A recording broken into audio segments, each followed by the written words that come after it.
Good morning, girls. I am CH Padmini, working as a lecturer in Computer Science Department at Sir CRR Women's College for Women. Today, my topic is Control Structure Testing.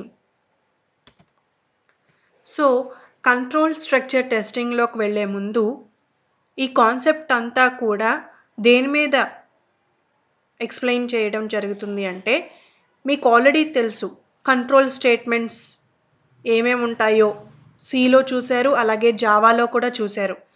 What are the various branching statements in C? Okay, అంటే if గురించి మీరు తెలుసుకున్నారు, nested if గురించి తెలుసుకున్నారు, అలాగే switch, అలాగే break and continue, అలాగే for loops, nested for loops గురించి, అంటే while, do while, okay, for loops, nested for loops, ఇలాంటి different branching and looping statements గురించి మీరు ఆల్రెడీ సిలో చదువుకున్నారు, అలాగే జావాలో కూడా దాన్ని ఇంప్లిమెంటేషన్ అనేది చేశారు. సో ఇక్కడ control structure testing. So testing అంటేనే ఏంటి?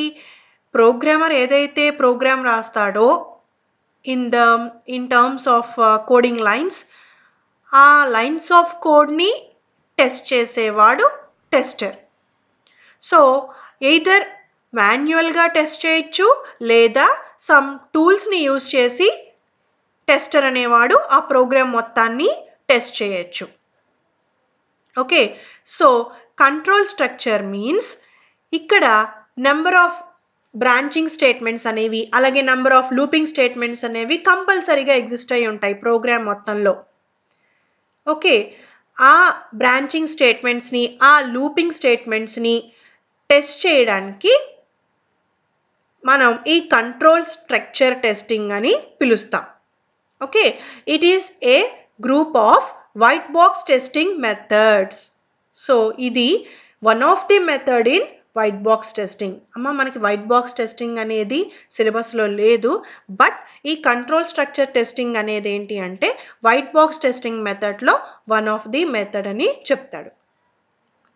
సో ఇందులో branch testing, condition testing, data flow testing and loop testing అనేది various types of testings in this control structure testing అన్నమాట. ఒకటి ఫస్ట్ది బ్రాంచ్ టెస్టింగ్. చూడండి, it is also called as decision testing. So branch టెస్టింగ్ని మనం ఏమని పిలవచ్చు? డెసిషన్ టెస్టింగ్ అని కాల్ చేయొచ్చు. దాని యొక్క డెఫినేషన్ ఏంటి అంటే for every decision each branch needs to be executed at least once irrespective with the condition. Okay, ఇప్పుడు ఫర్ ఎగ్జాంపుల్ ప్రోగ్రాంలో కండిషన్ ఏమీ లేదు అంటే సింపుల్గా addition of 2 numbers, multiplication of 2 numbers, ఏదో సమ్ సింపుల్ ప్రోగ్రామ్ ఏదో మనం రాసాం. సో ఆ ప్రోగ్రాంలో ఎటువంటి బ్రాంచింగ్ స్టేట్మెంట్స్, ఎటువంటి లూపింగ్ స్టేట్మెంట్స్ ఉండవు. అట్లాంటి స్టేట్మెంట్స్ లేని నార్మల్ చిన్న ప్రోగ్రామ్ని మనం ఏ విధంగా టెస్ట్ చేస్తాము? ఎలా టెస్ట్ చేస్తాము? ఒక సీక్వెన్షియల్ ఆర్డర్లో టెస్ట్ చేస్తాం. అంటే స్టార్టింగ్ లైన్ నుంచి ఎండింగ్ లైన్ వరకు మనం సీక్వెన్షియల్ ఆర్డర్లో స్టేట్మెంట్స్ అనే వాటిల్ని ఎగ్జిక్యూట్ చేస్తాము. Okay, so it treats a compound conditional as a single statement. And compound conditional అంటే ఏమీ లేదు, కండిషన్ ఉన్నప్పటికీ అసలు ప్రోగ్రాంలో ఎన్ని స్టేట్మెంట్స్ అయితే ఉన్నాయో, ఎన్ని బ్రాంచెస్ అయితే ఉన్నాయో, each and every branch will be executed at least once అని చెప్తున్నాడు. ఇక్కడ చూడండి, we count each branch taken out of the decision regardless which condition lead to the branch. Regardless with కండిషన్తో పని లేకుండా ప్రోగ్రామ్ని ఎన్ని బ్రాంచెస్గా అయితే డివైడ్ చేసామో ఈచ్ అండ్ ఎవ్రీ బ్రాంచ్ కూడా ఒక్కసారైనా ఎగ్జిక్యూట్ అవుతుంది అనేది చెప్తున్నాడు. This example has 2 branches to be executed అంటున్నాడు. ఇక్కడ ఏం రాశాను? If A equals to B then statement 1 else statement 2 end if. Okay, so బేసికల్గా అయితే ఈ స్టేట్మెంట్ ఎగ్జిక్యూషన్ ఎలా జరుగుతుంది? కండిషన్ ట్రూ అయితే స్టేట్మెంట్ 1 ఎగ్జిక్యూట్ అయ్యి, కండిషన్ ఫాల్స్ అయితే ఇఫ్ కొన్ని ఎల్స్ పార్ట్లో ఉన్న స్టేట్మెంట్ అనేది ఎగ్జిక్యూట్ అవుతుంది అనేది మీరు అందరూ చెప్తారు. బట్ ఇక్కడ కాంపౌండ్ కండిషనల్ బేస్ చేసుకుని ఇక్కడ కండిషన్తో పని లేకుండా నెంబర్ ఆఫ్ బ్రాంచెస్ ఎన్ని ఉన్నాయని చెప్తున్నాడు? 2 ఉన్నాయి. ఒకటి స్టేట్మెంట్ 1, ఇంకొకటి statement 2. These 2 statements will be executed at least once అంటున్నాడు.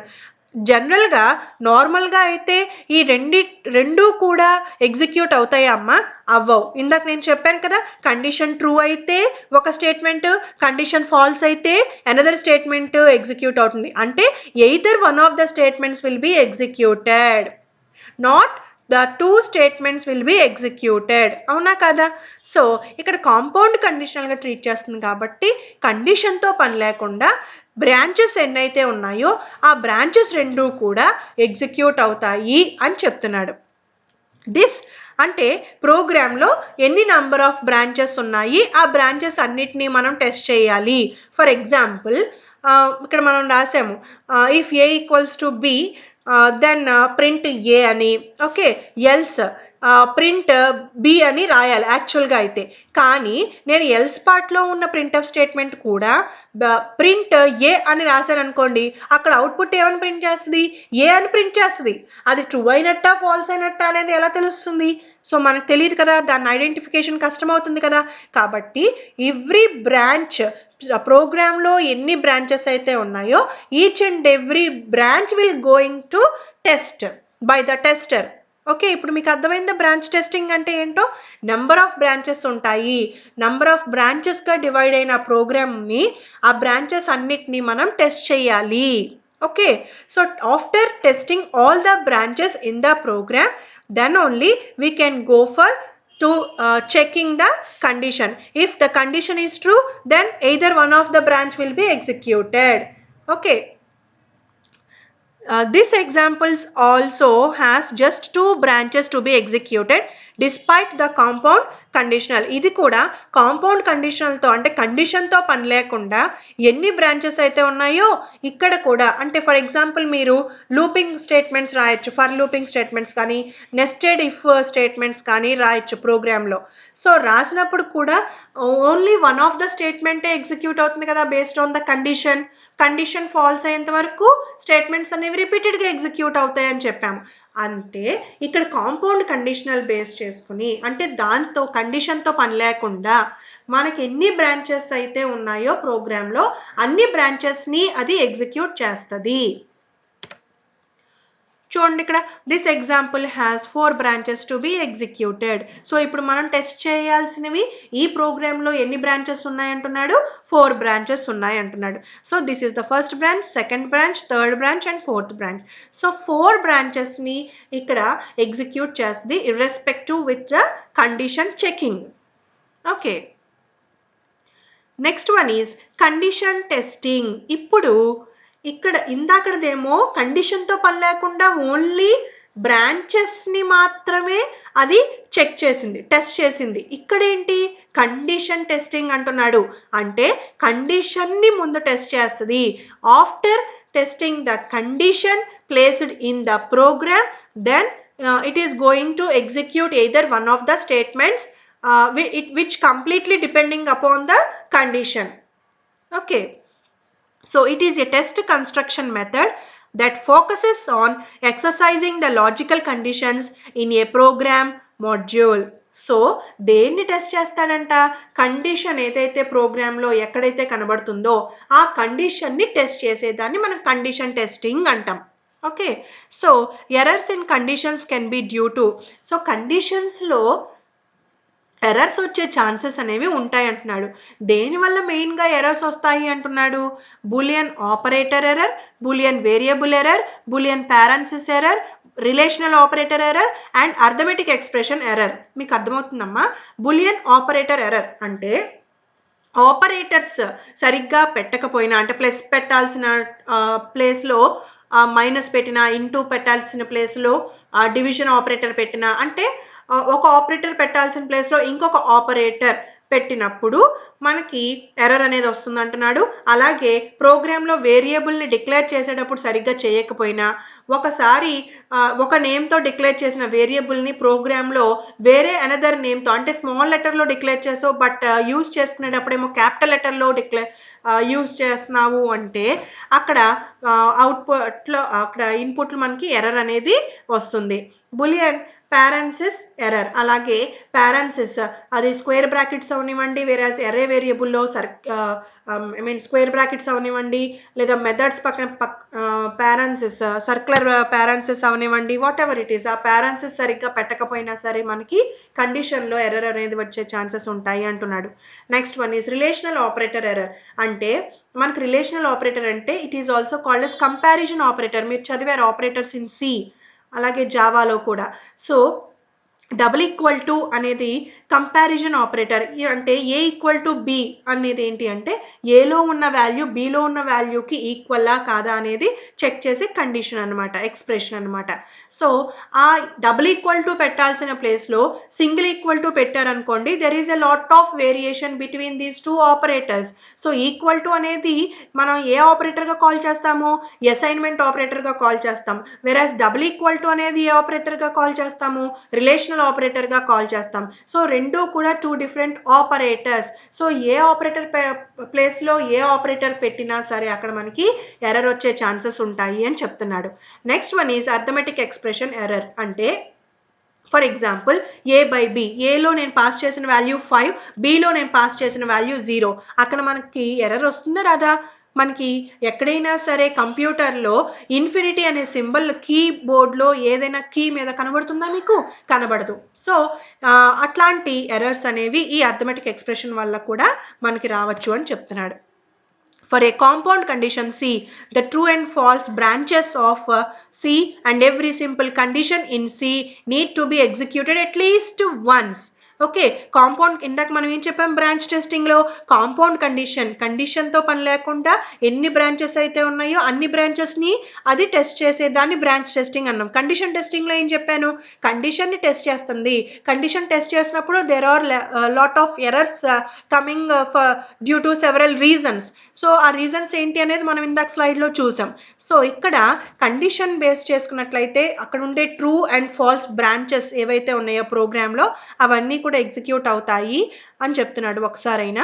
Next, multiple condition testing requires that all true false combinations of simple conditions be exercised at least once. Therefore, all statements, branches and conditions are necessarily covered. Okay, so branches అవనివ్వండి, conditions అవనివ్వండి, statements అవనివ్వండి, condition base చేసుకుని execute అయ్యే statements అవనివ్వండి, what ever it is ఏదైతే present అయ్యి ఉందో programme మొత్తంలో వాటన్నిటినీ కూడా టెస్ట్ చేయాల్సిన బాధ్యత మన టెస్టర్కి అనేది ఉంటుంది. Next type of testing is data flow testing. It selects test paths according to the location of definitions and use of variables. This is a somewhat sophisticated technique and is not practical for extensive use. Its use should be targeted to modules with nested if and loop statements. For example, మన programme type చేసేసిన తర్వాత మన testing మాన్యువల్గా చేస్తున్నప్పుడు ఎక్కడి నుంచి చేస్తామా, మిడిల్లో నుంచి చేస్తామా, లాస్ట్ నుంచి చేస్తామా, స్టార్టింగ్ నుంచి చేస్తామా? స్టార్టింగ్ నుంచి చేస్తామా. అంటే #include_stdio.h అనే హెడర్ ఫైల్ దగ్గర నుంచి టెస్టింగ్ స్టార్ట్ అయ్యి ఎండ్ ఆఫ్ ది ప్రోగ్రామ్ అంటే క్లోజింగ్ ఫ్లవర్ బ్రాకెట్స్ వరకు మనం each and every line of స్టేట్మెంట్ని మనం టెస్ట్ చేస్తాము ఒక సీక్వెన్షియల్ ఆర్డర్లో. అంటే దాని యొక్క పాత్ ఎలా జరుగుతుంది, మీరు పాత్ టెస్టింగ్లో చూసుంటారు. ప్రతి ఒక్క స్టేట్మెంట్కి నెంబర్ ఇచ్చినట్లయితే దాని యొక్క డేటా ఫ్లో అనేది ఎలా అవుతుంది అంటే ఇన్పుట్ ఎక్కడికి పాస్ అవుతుంది, అక్కడి నుంచి వేరే చోటకి ఎలా వెళ్తుంది, అక్కడ ప్రాసెసింగ్ ఏం జరుగుతుంది, మళ్ళీ అక్కడి నుంచి అవుట్పుట్ వెళ్ళడానికి ఏ పాత్రలో వస్తుంది, ఇవన్నీ కూడా మనం చూసాం పాత టెస్టింగ్లో. సో ఇక డేటా ఫ్లో టెస్టింగ్ ఏంటి అంటే మనం ఒక సీక్వెన్షియల్ ఒక ప్రోగ్రామ్ని డిటర్మైన్ చేసినప్పుడు ఆ ప్రోగ్రాంలో నెంబర్ ఆఫ్ స్టేట్మెంట్స్ ఉంటాయి. ఆ స్టేట్మెంట్స్ అన్నిటినీ నువ్వు ఎలా టెస్ట్ చేస్తావు అంటే ఒక సీక్వెన్షియల్ ఆర్డర్లో టెస్ట్ చేస్తావు, starting from the first line to the end line.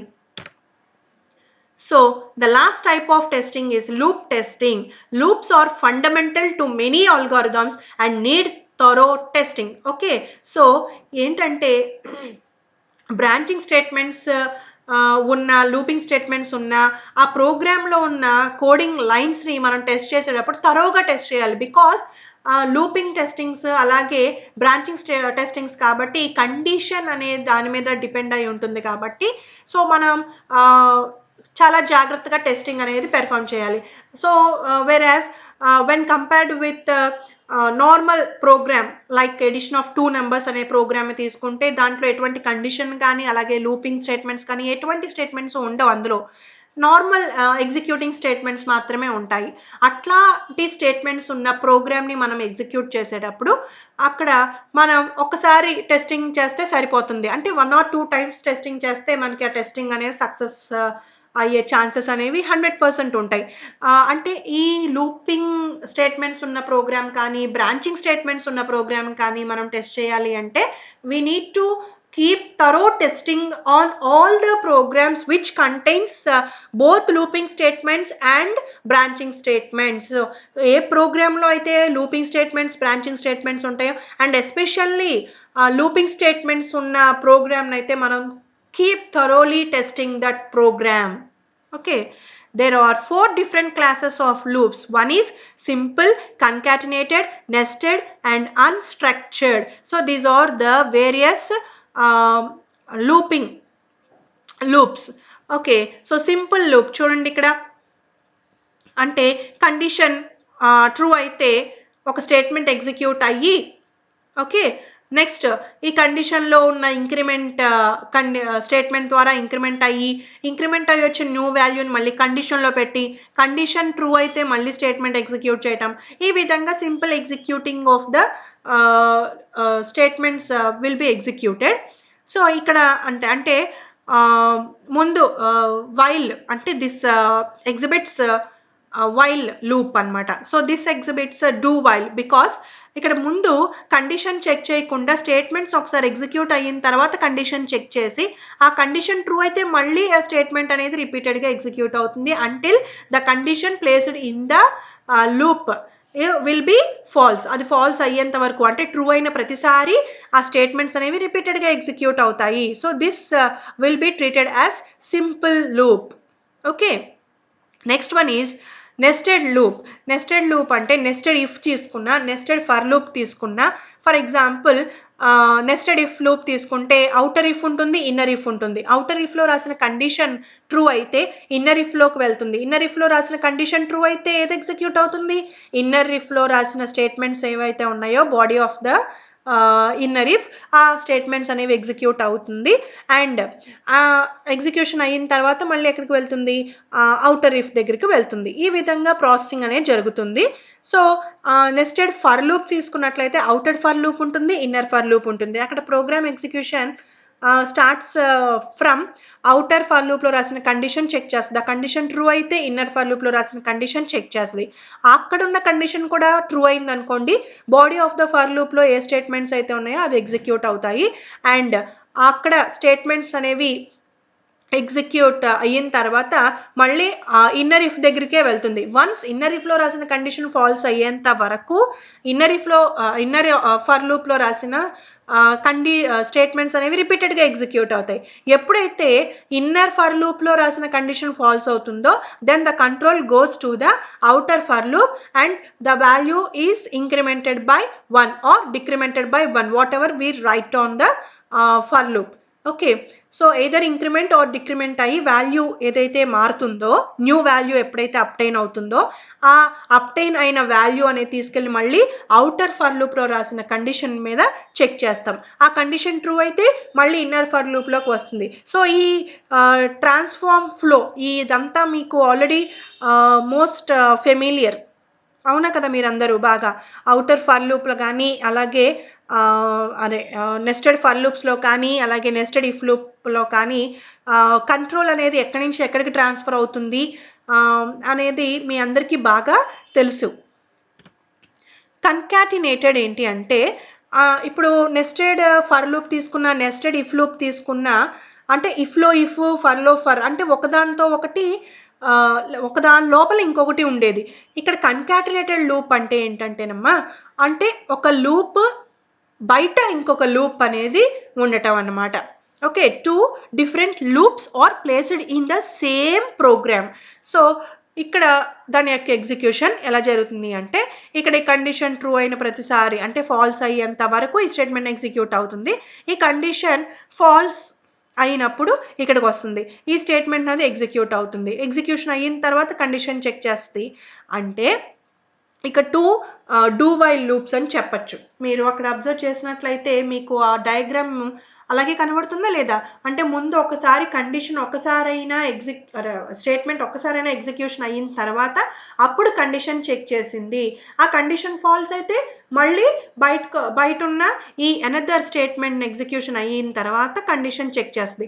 అలాగా ఇక్కడున్న కండిషన్ ఫాల్స్ అయ్యేంత వరకు ఈ స్టేట్మెంట్ ఎగ్జిక్యూట్ అయ్యి, ఇక్కడున్న కండిషన్ ఫాల్స్ అయ్యేంత వరకు ఈ స్టేట్మెంట్ ఎగ్జిక్యూట్ అయ్యి, అంటే ఒకదాంతో ఒకటి లింక్ అయి ఉందా లేదా? So that is about concatenated loop. So whereas coming to the next loop, unstructured అమ్మా. అన్స్ట్రక్చర్డ్ లూప్ అంటే ఒక స్ట్రక్చర్ లేనిది. అంటే అట్లాంటి ఇప్పుడు నెస్టెడ్ ఫర్ లూప్ తీసుకున్నా మనకి టెస్టింగ్ అనేది చాలా, ఇప్పుడు మాన్యువల్గా చేయాలనుకున్నా మనం ఈజీగా దాన్ని టెస్టింగ్ అనేది డెవలప్ చేసేస్తాము. అలాగే కన్కాటినేటెడ్ లూప్ అయినా వేరే సింపుల్ లూప్ అయినా మనం సింపుల్గా మనం దాన్ని టెస్టింగ్ అనేది పెర్ఫామ్ చేసేస్తాం. Whereas this type of testing nothing but unstructured loop. Okay, అంటే అన్స్ట్రక్చర్డ్ అంటే మీనింగ్ ఏంటి? ఒక స్ట్రక్చర్ లేనిది, ఒక స్ట్రక్చర్ అంటూ లేనిది, డిఫరెంట్గా ఉండటం. అట్లాంటి అంటే ఒక లూప్లో ఇంకో లూప్, ఇంకో లూప్, ఇంకో loop, number of looping statements, అలాగే స్టేట్మెంట్, దాని తర్వాత మళ్ళీ లూపింగ్ కండిషన్స్, కండిషన్లో కండిషన్, కండిషన్లో కండిషన్, ఇలా ఒక స్ట్రక్చర్ అంటూ లేకుండా ఉన్న అన్స్ట్రక్చర్డ్ లూప్ ఏదైతే ప్రోగ్రాంలో ఉంటుందో అట్లాంటి ప్రోగ్రామ్ని మనం, అట్లాంటి కండిషనల్ స్టేట్మెంట్స్ని మనం టెస్టింగ్ అనేది పెర్ఫామ్ చేయలేము, because it is unstructured. Okay, so కాబట్టి నేను దాన్ని టెస్ట్ చేసే ముందర అది అన్స్ట్రక్చర్డ్ లూప్ అని నేను ఐడెంటిఫై చేసినట్లయితే I'm going to test the entire program. Okay, so ప్రతి లైన్ని నేను, ప్రతి లైన్ ఆఫ్ స్టేట్మెంట్ని నేను టెస్ట్ చేయాలి, బికాజ్ ఇట్ ఈస్ అన్స్ట్రక్చర్డ్. నేను ఆ పర్టిక్యులర్ లూపింగ్ స్టేట్మెంట్ నుంచే నేను కండిషన్ని టెస్ట్ చేయటం వల్ల నాకు బెనిఫిట్స్ ఏమీ ఉండవు. ఓకే, సో కాబట్టి ఇలాగ అన్స్ట్రక్చర్డ్గా ఉంది కాబట్టి నేను దాన్ని ఒక స్ట్రక్చర్డ్ ఫార్మాట్లోకి కన్వర్ట్ చేసి అప్పుడు దాని మీద నేను టెస్టింగ్ అనేది పెర్ఫామ్ చేసినట్లయితే I can get better results for testing. That means testing will going to be successful. Okay, create a set of tests that force the following situations. Simple loops where n is the maximum number of allowable passes. So ఇక్కడ ఏం చెప్తున్నాడు? Through the loop. For example ఒక loop తీసుకున్నట్లయితే n greater than 1 అంటే n value అంటే different values అనేవి ఆ లూప్లోకి మనం పాస్ చేస్తాం. స్కిప్ లూప్ ఎంటైర్లీ అంటే ఫస్ట్ టైం ఎంటర్ చేసినప్పుడే ఆ లూప్లో నుంచి బయటకు వచ్చేయచ్చు, లేదా నంబర్ ఆఫ్ పాసెస్ అంటే number of input values pass చేయటం వల్ల ఆ లూప్ స్టేట్మెంట్లోకి నేను కంట్రోల్ అనేది విత్ ఇన్ దట్ లూప్లో ఉండొచ్చు. Okay, so only 1 pass through loop, 2 passes through loop, m passes through loop where m less than n minus 1, n plus 1 passes through the loop. అంటే number of passes అనేది దేని మీద depend అయి ఉంటుంది అంటే based on the condition. అంటే condition లోపలికి enter అయిన వెంటనే అది ఎగ్జిట్ అయిపోవచ్చు, అంటే లూప్లో నుంచి బయటకు వచ్చేయచ్చు, లేదా ఒక పాస్తోనే లూప్లో నుంచి బయటకు వచ్చేయచ్చు, 2 passes-తోనే లూప్లో నుంచి బయటకు వచ్చేయచ్చు, లేదా నంబర్ ఆఫ్ పాసెస్ని, నంబర్ ఆఫ్ వాల్యూస్ని నేను ఆ పర్టికులర్ ఇన్పుట్ వేరియబుల్లోకి పాస్ చేయడం ద్వారా నేను ఆ లూప్లో నుంచి బయటికి రావచ్చు. There are several reasons, so it completely depending upon the condition. Okay, nested loops start with inner loop, set all other loops to minimum values, conduct simple loop testing on inner loop, work outwards, continue until all loops tested. For example nested for loop ఉందనుకోండి, outer for లూప్లో ఉన్న condition check చేస్తాను, ఆ condition true అయితే inner for లూప్లోకి వస్తుంది, అక్కడ ఉన్న condition check చేస్తాము అన్నాం. సో ఇన్నర్ ఫర్ లూప్లో రాసిన కండిషన్ ఫాల్స్ అయ్యేంత వరకు ఇన్నర్ ఫర్ లూప్లో ఉన్న బాడీలో ఏ స్టేట్మెంట్స్ అయితే ఉన్నాయో ఆ స్టేట్మెంట్స్ అన్నిటిని ఎగ్జిక్యూట్ చేస్తాను. And after that only I can go to test the outer for loop. So అలా ప్రతి ఫర్ లూప్లో outer for loop inner for లూప్లో రాసిన కండిషన్ ఫాల్స్ అయ్యేంత వరకు ఆ కంప్లీట్ ఎంటైర్ లూప్లోంచి నేను బయటికి రాను. Okay. Concatenated loops. If independent loops use independent అంటే ఒకదాంతో ఒకటి సంబంధం లేకుండా ఉన్న లూపింగ్ స్టేట్మెంట్స్ ఉన్నట్లయితే ఆ program it will be going to test like simple loop testing. If dependent అంటే ఒకదాంతో ఒకటి లింక్ అయి ఉంటే it will be treated as nested loops. Unstructured loops. So అట్లాంటి అన్‌స్ట్రక్చర్డ్ లూప్స్ ఉన్న ప్రోగ్రామ్‌ని మనం ఏ విధంగానూ టెస్ట్ చేయలేం కాబట్టి దాన్ని మళ్ళీ రీస్ట్రక్చర్ అనేది చేయాలి, రీడిజైన్ అనేది చేయాలి. అంతేగాని మనం టెస్టింగ్ అనేది పెర్ఫామ్ చేయం because it is appeared as unstructured loop. కాబట్టి we cannot test that type of looping statements which are present in the program. So we want to redesign the entire program. Okay, thank you.